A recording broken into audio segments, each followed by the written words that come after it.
प्रशांत कोरटकरला सुरक्षेच्या कारणामुळे आधीच कोल्हापूर कोर्टामध्ये आणलं. थोड्याच वेळात सुनावणी, तर कोर्टाच्या बाहेर गोंधळ घालणारा आंदोलक ताब्यात.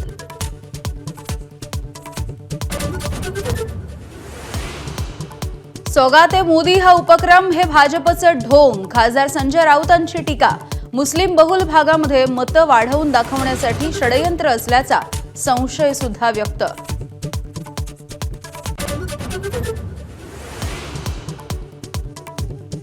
सिंहस्थ कुंभमेळ्यासाठी नाशिक आणि त्र्यंबकेश्वर अशी नावं लावण्याचा प्रयत्न. मंत्री गिरीश महाजन यांची माहिती.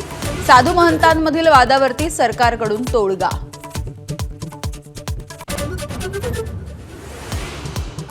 दिशा सालियन मृत्यू प्रकरणामध्ये नवा अँगल. वडिलांचे विवाहबाह्य संबंध आणि आर्थिक चणचणीमधून आत्महत्या असा पोलिसांचा निष्कर्ष.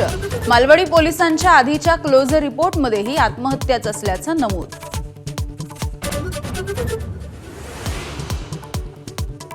दिशा सालियनच्या शवविच्छेदन अहवालामधून सत्य समोर. संजय राऊतांची प्रतिक्रिया. ठाकरे कुटुंबावरती चिखलफेक करणाऱ्यांना लाज वाटली पाहिजे. राऊतांचा हल्लाबोल.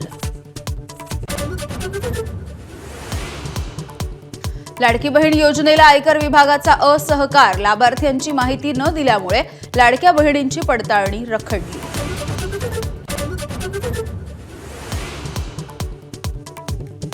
रायगडावरती जाताना आदिती तटकरे आणि भरत गोगावले यांचा एकत्र प्रवास आणि हॉटेलमध्ये शेजारी बसून नाश्ता. अमित शहांच्या दौऱ्याच्या तयारीची एकत्रित पाहणी.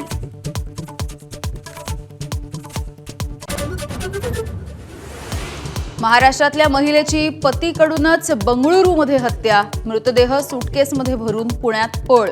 बंगळुरूमधील घरमालकाला फोन करून दिली पत्नीच्या मृतदेहाची माहिती. पतीला अटक.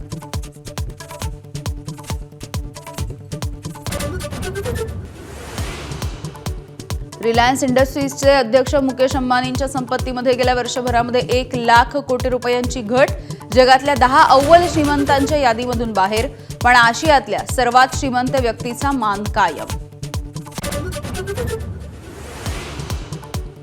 आयपीएलमध्ये बलाढ्य हैदराबादला पंतच्या लखनौने हरवलं. शार्दूलच्या 4 विकेट्स आणि पूरन मिचेश मार्शच्या अर्धशतकांच्या जोरावरती मिळवला विजय.